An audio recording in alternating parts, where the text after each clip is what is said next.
A triple-double in his debut. Big play, Jimmy. Jimmy goes.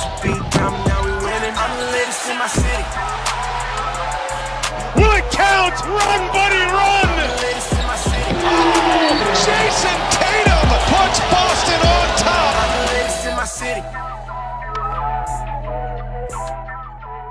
That finish in Boston was something else. NBA analyst Tim Legler is with us this morning here on SportsCenter AM. Bucks and Celtics opening up the regular season against each other. Legs, they might close it out the same way come playoff time eventually. And speaking of closing out, the final seconds of this game featuring two big spots for two big stars. What'd you see in those final seconds from Jayson Tatum and Giannis Antetokounmpo? You know, unfortunately, I think we saw the one issue creep up again that we wonder about the Milwaukee Bucks. And are they going to be able to break through? And that is having their best player be able to come through shooting the basketball late in the game. And for Giannis, he's a two-time MVP. This is a guy that's led his team to the best regular season record 2 years in a row. And when you get a gift like this, when you are fouled on an out-of-bounds situation, down two, step to the line, need to knock down those two free throws and get your team to overtime. And it's also concerning that it was so short. So that's an issue, you know, the clutch component of Giannis Antetokounmpo. And then you saw a young forward for the Boston Celtics, who I think is going to propel himself into the MVP discussion this year. And you see the step back to win this game. Now, did he call bank? Did he not call bank? My rule on that is you better call it before that ball leaves your hand or it doesn't count. Because calling glass after you know it's headed toward the glass is not quite the same thing. But regardless, you know, the game that he had overall against the Bucks, such a high-profile opponent, to come through the way that he did, I think it is different the way that the two teams don't. The Bucks do not have a player that can go score from anywhere on the floor in that situation. Hopefully, Drew Holiday can be that guy to add that missing piece because the Boston Celtics have that. They have a young superstar in Jayson Tatum who took it upon himself to end that game. 25 points for Holiday in his Bucks debut. And to your point here, talking about Jayson Tatum and that bank shot, he said he didn't know it was going to the glass until it was on its way. So he couldn't have called it while it was still in his hand. Let's get to Pelicans and Raptors, this one in Tampa. And you have 15 points for Zion Williamson. It's not going to jump off the page, but the playing time does. 30 minutes for last year's #1 pick. How did that increased workload impact him in your eyes, Tim?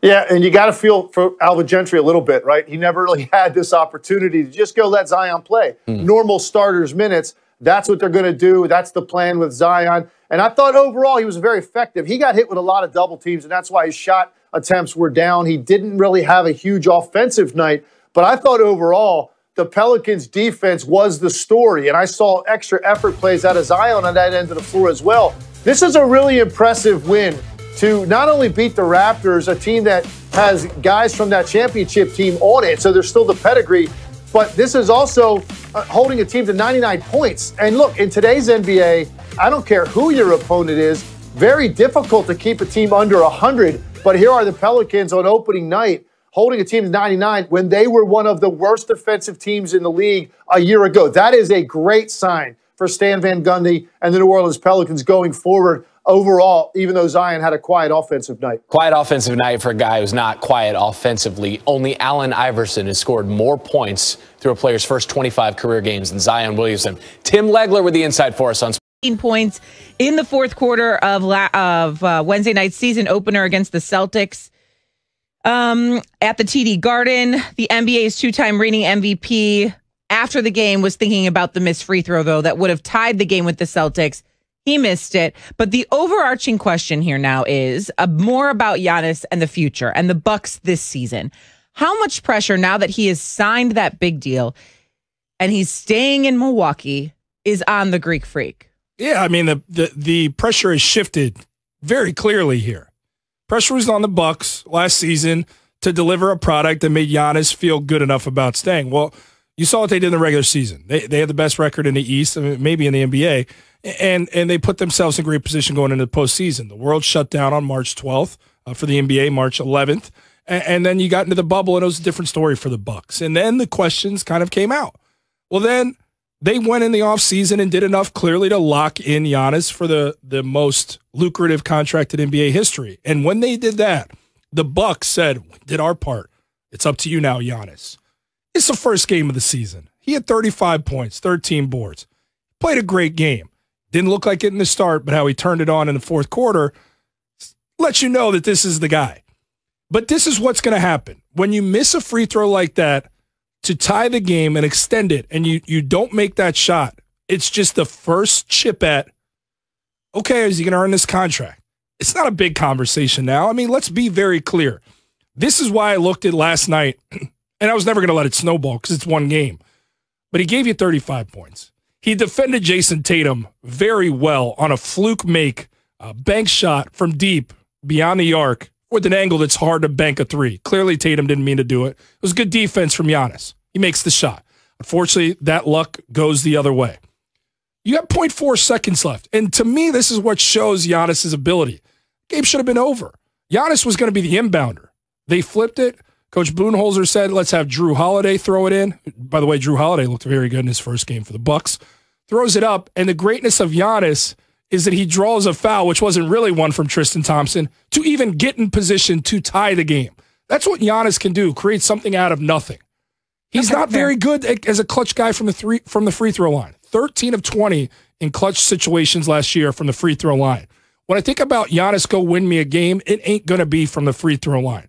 But it is going to be him generating through athleticism and strength an opportunity to potentially do it. And that's what he did on the inbound pass. He missed a free throw, so what? They're going to be fine. But this pressure, to answer your question, is absolutely on Giannis because if these moments happen, they're going to be magnified. Okay, so here's Giannis. You can hear from him straight from his mouth how he felt about missing that free throw that would have tied the game last night. I'm upset about it, but you can't change it, so it's done. You know, I missed the second one. Hopefully, when I'm in the same position, I can make the next one, and that's the mentality you gotta have. But obviously, you know, there's a little bit of weight on your shoulder because you know if you miss, that's it for your team. And you know, I'm a winner. I want to do whatever it takes for my team to win. But you know, you learn from every situation that basketball puts you in. Okay, so he's a winner. He said he's upset. I'm upset. Oh, upset. He was upset about it last night, obviously. The bigger question for me with the Bucks, I don't think there's as much pressure on Giannis as there is on Coach Budenholzer.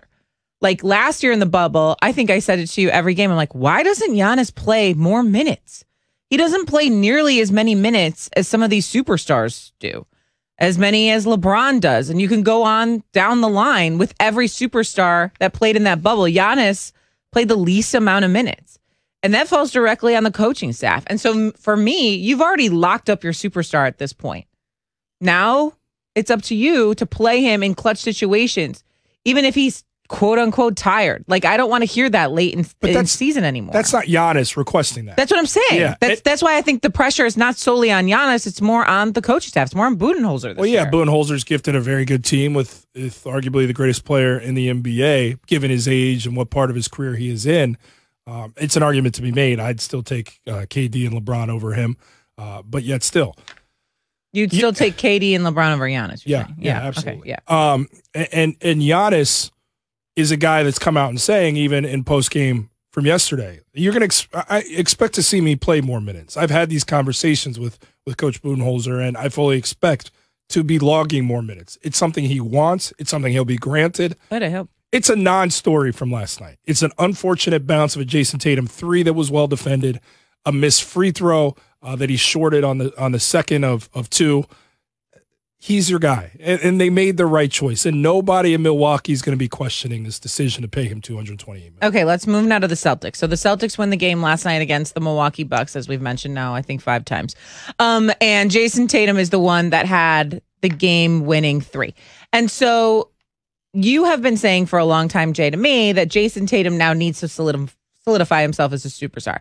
Gordon Hayward. He's already a star. He's already a star, but it's time now to put him in the category as superstar, and this is now the year to do it. There's no more Gordon Hayward on that team, although he's probably a star in the NBA that I can't believe no one's even speaking about, that he's just no longer on a team and no one cares, because maybe he didn't add as much value in the bubble because he was hurt, etc. So I guess my question to you is, Jayson Tatum even said himself he didn't feel like he played that well last night, but he played well when it counted.